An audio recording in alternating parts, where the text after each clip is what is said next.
Hello teachers, Robin here from Spectacle Blue. I know it's been quite some since we had a Teacher Tip Tuesday. COVID-19 came in and shook everything up, and that includes my progression onward with the Teacher Tip Tuesdays.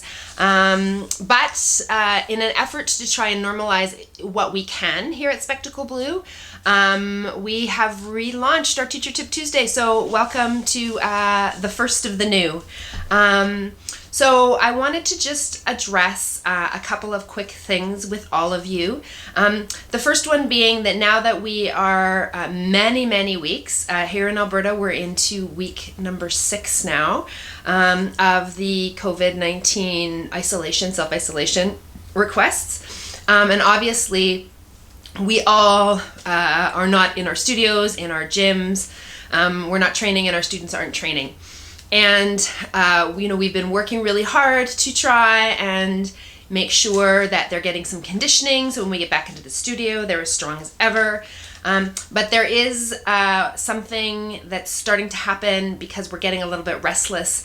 And I really want to talk to you as teachers, whether you're a Spectacle Blue certified teacher or whether you are an aerial teacher of any other kind, whether we are teaching adults or children, but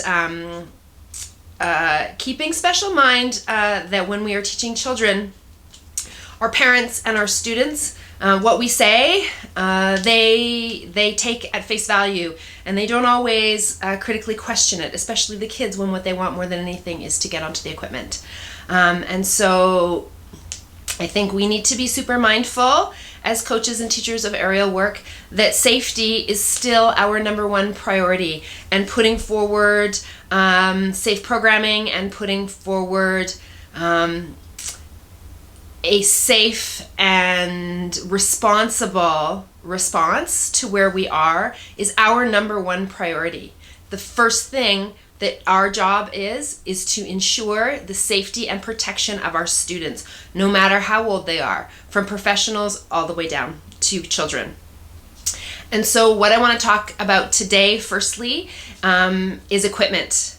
So I know what's starting to happen is we're getting restless, and we're starting to see students are purchasing equipment. They're purchasing equipment online because it's not that hard to do. And then, now that they have it, where are they hanging it? They're hanging it in their basements. Dad's putting up a hook and hanging it from the joists. They're hanging it outside on the trees because spring is here and it seems like a really good idea. That tree's really big. They're hanging it on their play structures because if we climb on the monkey bars, we surely can hang a hoop or a set of silks from there. All of which are not responsible choices.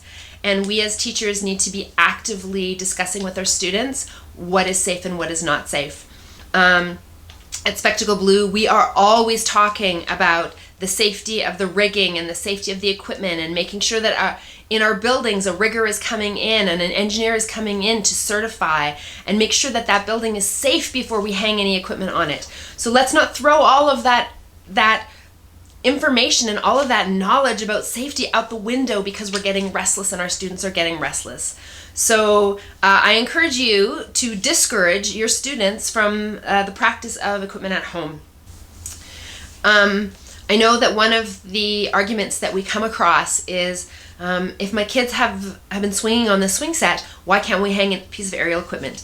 And my standpoint on that is when kids have no information about how to proceed with aerial activities, they're actually safer than when they have a little bit of knowledge.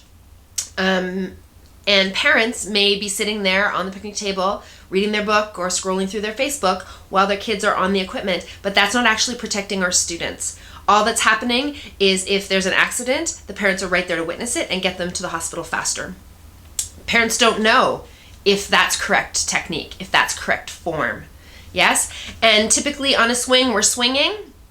And yes, accidents happen, but we are not inverting. We are not going upside down. We are not wrapping ourselves up in equipment, right? And let's be really honest, teachers. Our students have Instagram. Our students have YouTube. And they have enough knowledge to know what some things are, and they're looking at that stuff and they're self-teaching. And that is a very, very dangerous activity. So we want to discourage that. We want to discourage equipment at home. Let's do our conditioning. Let's work on our flexibility. I know they're sick and tired of that. And in particular, the kids. I teach tons and tons and tons of kids. They don't want to do one more ab exercise with me. They don't want to work on their splits anymore. They just want to be on the equipment. And I understand that completely, but now is not the time. So let's keep in mind the safety of our students first. What I am encouraging my students to do is, if you want to have some equipment in your house, get a pull-up bar. Get Dad to install a pull-up bar based on proper instructions and making sure that pull-up bar is correctly hung. And then let's work on our pull-ups and our leg-ups. What I want to advise you against is you make sure that your students understand that we do not invert on a pull-up bar. We do not go upside down. Our heads do not go towards the floor. All we're working on is our pull-ups and our leg-ups. And what I'm going to do is talk a little bit more about some of those progressions that you can use with your students on their pull-up bars and their for pull-ups and leg-ups to help them, give them some sense that they're working towards something. But remember, please, please, please encourage your students. All we're doing on those bars is pull-ups and leg-ups. We are not inverting. We are not doing a bird's nest. We are not doing a split under. This is a pull-up bar and it's for pull-ups, and we're going to send our toes up to that bar, but that's it. That's all we're going to work on. Let's please remain conscientious to our safety practices because that's what we really want to instill into our students, is that they are being safe, and they're going to take their lead from us as coaches. So let's make sure that we are not A, encouraging them to do the wrong thing, and B, we're not doing nothing. Let's encourage them to do what's right and discourage them from doing what we don't want them to be doing, what is an unsafe practice. All right, thank you so much, guys, for being here. If you have any questions or you're looking for information about what to do with leg ups and pull ups, or get in touch with me. I'm here also working at home like the rest of you. We can have a Facebook call, we can have a Zoom meeting, and I can talk you through some stuff and show you some stuff. I'm happy to do that.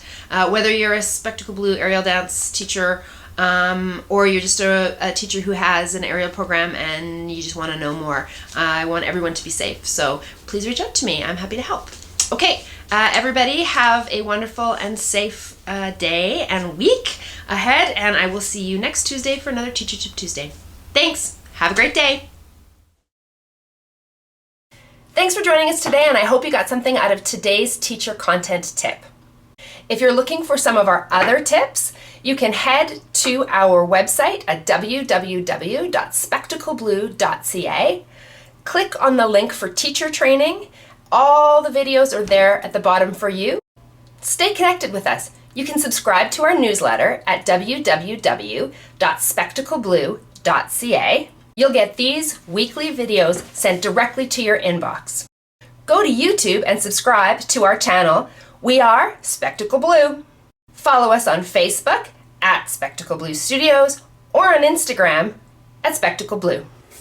And if you want to know more about growing or starting your very own aerial program at your studio, I'd love to help you. Just contact me at info@spectacleblue.ca. Thanks. Bye for now.